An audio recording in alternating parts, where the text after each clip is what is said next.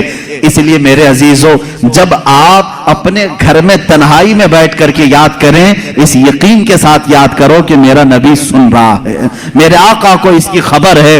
اب رہی بات، وہ زندگی میں جانتے تھے، بعد وفات بھی جانتے ہیں۔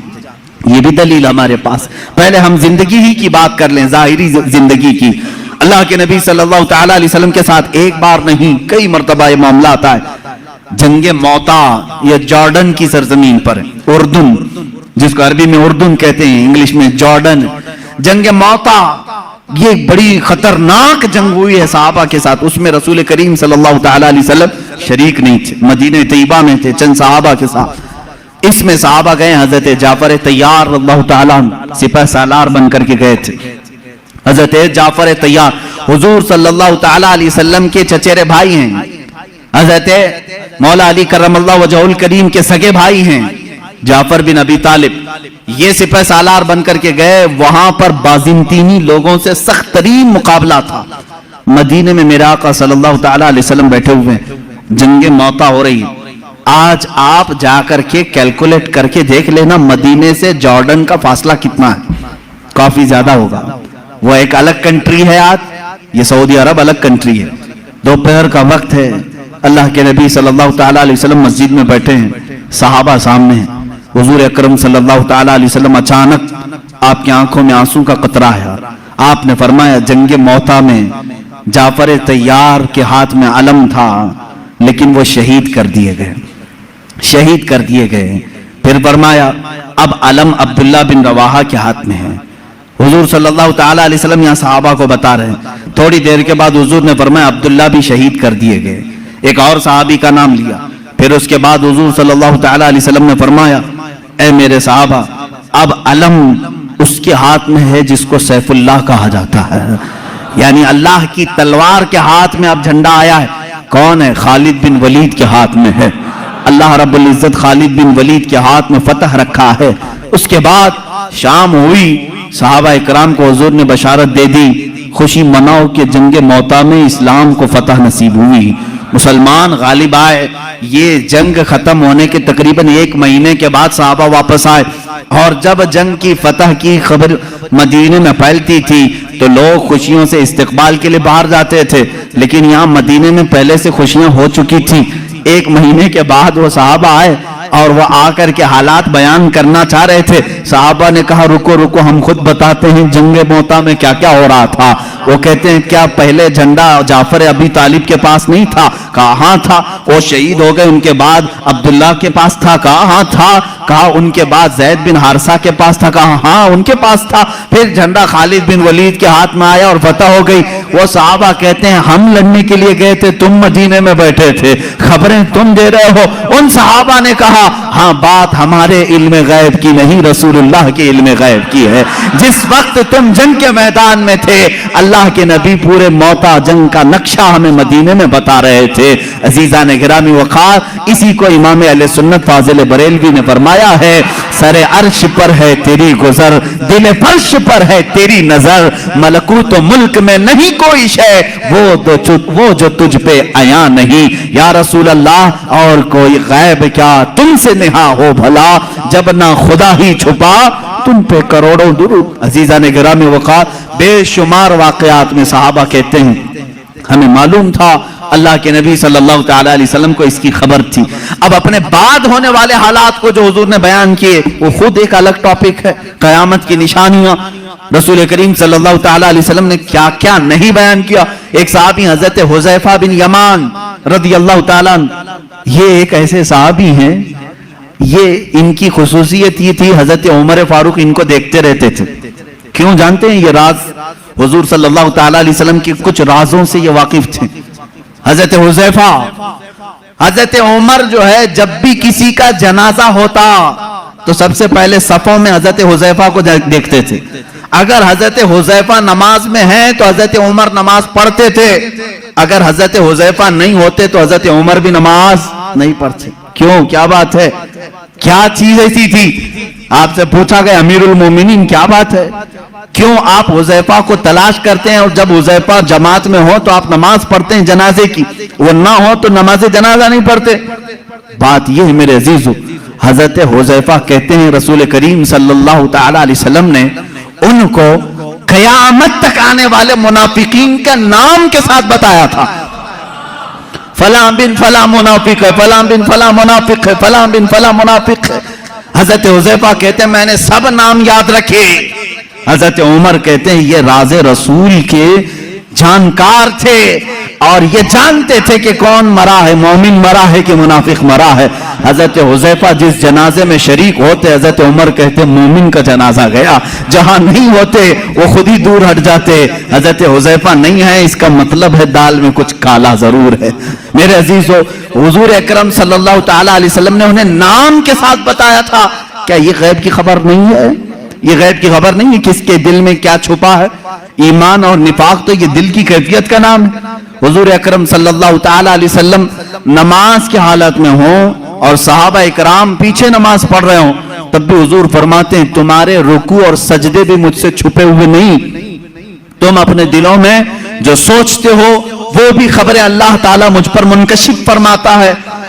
اب حضرت حذیفہ رضی اللہ تعالیٰ عنہ فرماتے ہیں، وہی حدیث سن لیں، حضور اکرم صلی اللہ تعالیٰ علیہ وسلم ایک دن اپنے حجرے سے باہر آئے، ممبر پر کھڑے ہو گئے، فجر کی نماز پڑھا کر ممبر پر کھڑے ہو گئے، خطبہ دیتے رہے۔ حضرت حذیفہ کہتے ہیں ظہر کی اذان ہو گئی، ظہر کی نماز پڑھائی، حضور پاک صلی اللہ علیہ وسلم پھر ممبر پر چڑھے، خطبہ دیتے رہے، عصر ہو گئی، عصر کے بعد پھر خطبہ دیا، مغرب ہو گئی، مغرب کے بعد پھر خطبہ دیا، عشاء ہو گئی۔